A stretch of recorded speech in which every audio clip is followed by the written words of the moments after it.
Hey, magandang hapon. Henry, please. Kausap na ba kayo ni Secretary Pernia, any of the member of the economic team tungkol po sa excise tax kung itutuloy ba yung implementation o hindi?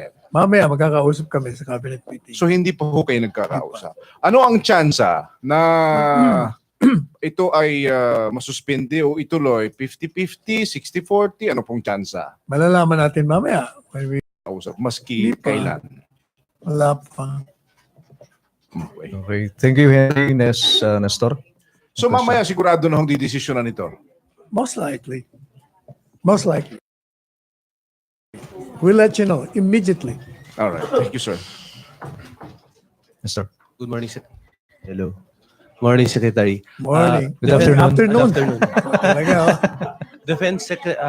Defense Secretary Lorenzana said this morning that he was not inclined to recommend to the President the declaration of a unilateral holiday truce with the communist rebels because they will use this to reinforce the group. What's the palace take on this, sir? Mamaya di-discuss namin yun. Yeah. So what's the position of the palace on the recommendation The of? position is we will discuss it. There will be discussion necessarily for any recommendation by any member of the cabinet. Do you see any advantage, sir, on the part of the government if well there's a truce or while truce? There should be permanent truce. There should be no bloodshed as far as the government is concerned. It's about time we stopped all this bloodshed. It's been 50 years, my God. Nestor. Let's end the internecine among Filipinos. MPC, question. Nestor, any follow-up? Other matters na tayo. Okay. Celerina, then Joseph. Sir, the president yesterday, but he said that it was just a joke regarding the use of marijuana. With that, there's this discussions again, may discussions again na to revive the to legalize medical marijuana. So, is the palace supporting this move by some lawmakers if ever to revive and if ever legalize the use? Well, the president has already made a statement on that prior.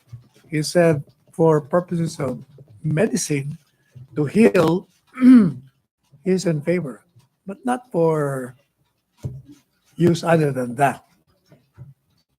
Now, with respect to the joke, you cannot any person, not because he's the president, to crack jokes. As he said, he does it because usually events are boring. So he gives some jokes to make us laugh. Pero sir, when you make First, marijuana is not a stimulant to make you awake. It's the opposite. So it's obviously wala na kagad logic. Nagpapatawa talaga siya. pero And the sir, fact wala namang the natawa. fact alone na nagtawanan yung mga tao, di talagang joke nga. Nagtawa. He looked serious. Parang hindi naman nakakatawa yung Ay, sinabi bakit niya. nagtawanan ng mga tao? Sige nga, Parang wala naman sir nagtawanan sila tumawa. tawanan sila. Sir, Bakit, ang hindi ko kasi maintindihan, bakit pati yung mga jokes? Oh nga, how can we Hindi know sila that the napansin. president is serious or is just joking? Kasi there's this presumption that if you're stating something, especially if you're the president, that's the policy or you're saying what is yung truth. Ang test mo doon, pag walang logic, nagpapatawa ka. Pag yung audience mo tumawa, nagpapatawa ka. Pero kung makita mo yung reaction ng tao, sumimangot, they will feel offended. Ibig sabihin, hindi nagjo-joke yun. Pero like kami, di naman kami tumawa. Eh siguro hindi nyo nakuha ang joke. Celerina, okay na. Joseph, still on the truth about the joke? Okay. Celerina, okay. Joseph, on the... Sir, sundot lang dun sa before we leave the topic. No? How's But of that? course, the president, he said naman yesterday that he's joking, and then it's his right, whatever, no? but he's the president. Somehow his words carry weight, no? And the question becomes, how do we know if the president is telling us the truth I already or not anymore? responded to that. If there's no logic, One, if there's no logic, if people, the audience would laugh, mm, then it's a joke. Alam naman natin kung ano joke at hindi.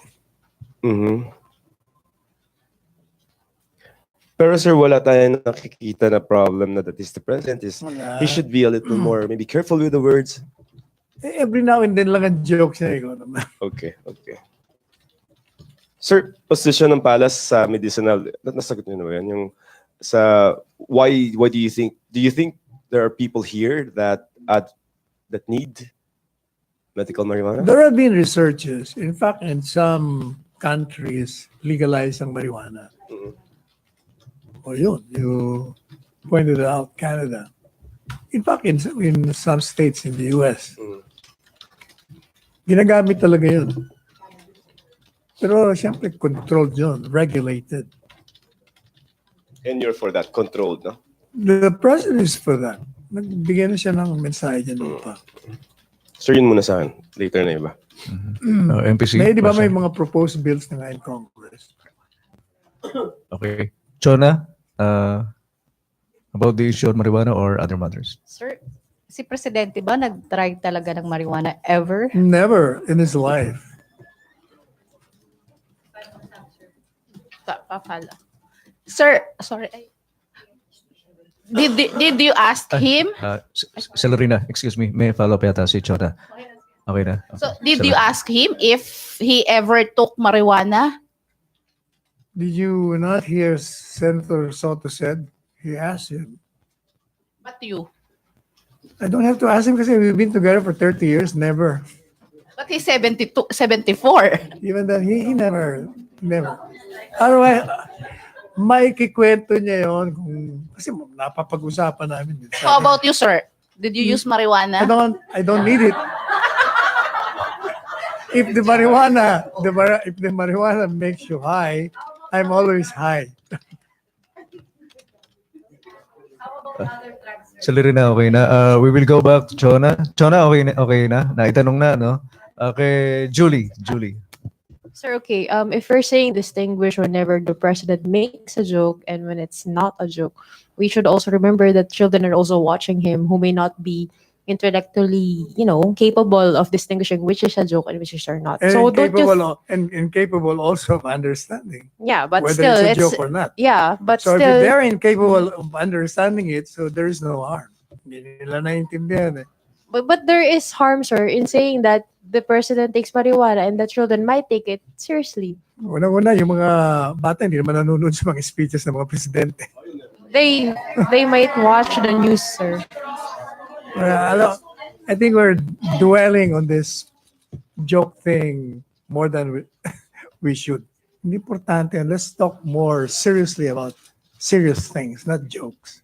So just last on the matter, sir. So we will just leave it at that the president should be allowed to make jokes without taking into consideration. Everybody is entitled to a joke. Yeah, without taking into Even consideration. presidents are entitled to jokes. Yeah, without taking into consideration that he might have to remember to set a good example to children. He has set a good example by being a good leader. One joke will not make him a bad leader. Okay. Thank you, sir. Thank you, Julie. MPC, shift na tayo ng ibang topic. Okay. Joseph? Sir, kapon po sa tree lighting, he mentioned something about the COA, no? And the COA, Commission COA. on Audit, yes, sir. And then he said that he's going to talk to the COA commissioner, chairman, because of some investments not moving. And if I may quote just for your context, no? So here, the Philippines has been known as a country which does not honor contractual obligations. And yet COA, this is simply, if you are listening now, should be reasonable and sane enough to know that in the Constitution, yada yada. So instead of rendering an opinion that blocks the project, why don't you just invent if you have to? may we know the context if you're referring to a particular contract that is not moving because of maybe some adverse findings from the COA? I do not know what project he was referring to. What he's saying is that if it is against the interests of this country with respect to investments, then we need to do something about certain regulations that instead of helping, restricts and scares away investments. But is that not the point of having a commission on audit to check whether there will be, some questionable transactions in government? When the president says invent, if he used the word invent, What he means by invent is you try to evaluate whether or not your opposition or your auditing are within what the law prescribes. Because you may be misreading the provision of the law.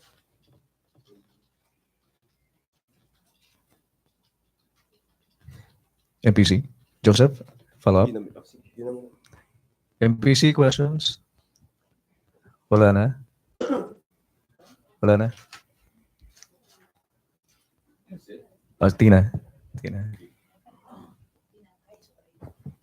Sir, si Defense Secretary Lorenzana said the Philippines cannot physically confirm China's weather stations dun sa South China Sea. Wala na po bang efforts ang gobyerno to check kung totoo may weather stations na tinayo ang China dun sa area? Well, apparently the Secretary of National Defense has already done his job. So we will just let it be na wala tayong alam. Does not reflect the capability of the Philippine Armed Forces to even verify these things? But I think that Mr. Lorenzana has already made some checking. That's why he made that statement. He just said that cannot physically confirm, but it did not say that there is actually no construction of such in the area. Well, because you need to go inside the territory that this particular country claims that it's theirs. So you may have some problems there. May even provoke something that we don't want. So we cannot invoke our rights over that area. At least to go They there. claim that it's theirs, but the arbitral ruling says it's ours. Meanwhile, nobody seems to want to enforce it. That's precisely why we're using the mechanism of diplomacy and negotiation. Okay, thank you, sir. Thank you, Tina. Joseph, let's go back to Joseph. Sir, may question lang may nabasa lang ako tungkol sa Bohol closure, no? Bohol? Yes, sir. During the opening of the Panglao Airport, the cabinet secretaries, the 3-1, no, the DNR, DOT, DILG, met with the local officials of Bohol, and there was a meeting. And in that meeting, allegedly, that there was I think an executive order, unsigned by the president yet, that will order something on the beaches of Panglao. That is the first time I've heard of that. I was there with the cabinet members you mentioned. Meeting with the LGU, right? Did you go with the Wala meeting? akong alam na nag-meeting kami doon. Okay, baka po yung tatlo. Wala akong... Not even the 3, sila Secretary I Puyat. don't know about that, but I never noticed or heard anything about that. There's no executive order prepared for signing for the president? None that I know of. Kayo yung kinukote na meron daw kayong pinakita. Wala yun. Oh, wala. Alright, okay. Ngayon ko lang narinig yan. Thank you. MPC, questions? No more questions? Okay. Wala na? Meron pa? Chona? Chona or Julie? Either of the two. Sir, anong participation ng presidente sa pagdating ng Balangiga Bells next week? Wala, mamaya siguro we will discuss it. Hindi pa namin alam. Ang alam ko lang may parang military seremonya. Yan ang alam ko. Mamaya makiklear lahat yun. Tuloy ba yung December 12 nyo? You'll have the Balangiga as guests. We will have the bells installed there. Totoo ba may contest kayo? Yes, sir. I will come as you. Akala ko ba si, Chona? Yeah, Chona can also do that. So, dalawa will be competing. Wow. That's how famous you are. Okay. Really? Oo.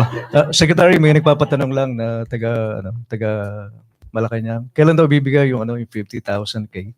50K na. Tanungin ko mamaya kung kailan. Kayo ba makakatanggap nun?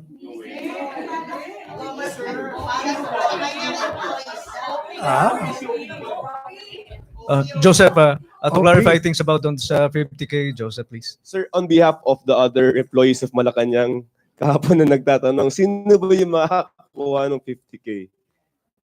Is it just the OP or the whole? Hindi ko alam eh. I'll ask mamaya. I'll ask. Oo.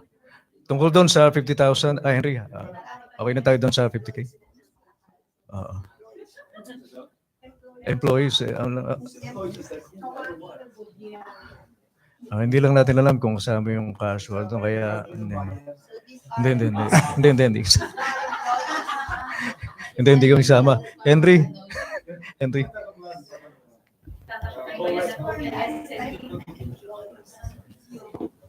Secretary, binanggit ng Pangulo kahapon na yung KMU, Gabriela at saka Bayan Muna ay mga front ng NPA. So ano ang rekomendasyon ng Palas sa AFP, sa PNP, sa mga miyembro at mga leader nito? Ano ang susunod na hakbang? Mayroon bang gagawin ng gobyerno laban sa kanila? Ang dyan, they should always work within the law. Kasi kung ginagamit nilang fronts yun ng armed elements ng NPA, may problema tayo. They will be violating the law. They can be charged with. May warning ba ho ang palasyo, ang tanggapan ng Pangulo sa mga ito? Well, the fact alone that the president has made that statement, that's already a warning to them. All right, thank you. Okay na, Henry. MPC. Jopel. Mike, please. Sir, good afternoon. Sir, sinusuporta ni Presidente yung pagkaka-aresto kina Satur Ocampo and the company. Pero ngayon ay nakapag-bail po sila. So, anong ibig sabihin to, sir? Ipapa-aresto po ulit? Ibig sabihin, yung due process ay tumatakbo at inaobserbahan. Ang policy ng presidente sa lahat ng mga ganitong klaseng bagay, the presumption of regularity always apply to every act, undertaking, moves by an official of the government. Kaya yung mga nanghuli sa kanila, kung meron silang basis ng pag-aresto, the presumption is regular yun. Na kung may reklamo ka, you sue them. Since nandiyan na yan sa Office of the Prosecutor, sa ngayon, nasa Office of the Prosecutor pa yata. Binigyan sila ng bail ng hukuman kasi karapatan nila yan. So, hayaan na lang natin na tumakbo ang sistema ng pangkatarungan dito sa ating bansa. Maraming salamat, Jopel, MPC. No more questions? No more? Thank Maraming salamat, spokesperson Salvador Panelo. Let's go back to Radyo Pilipinas and PTV.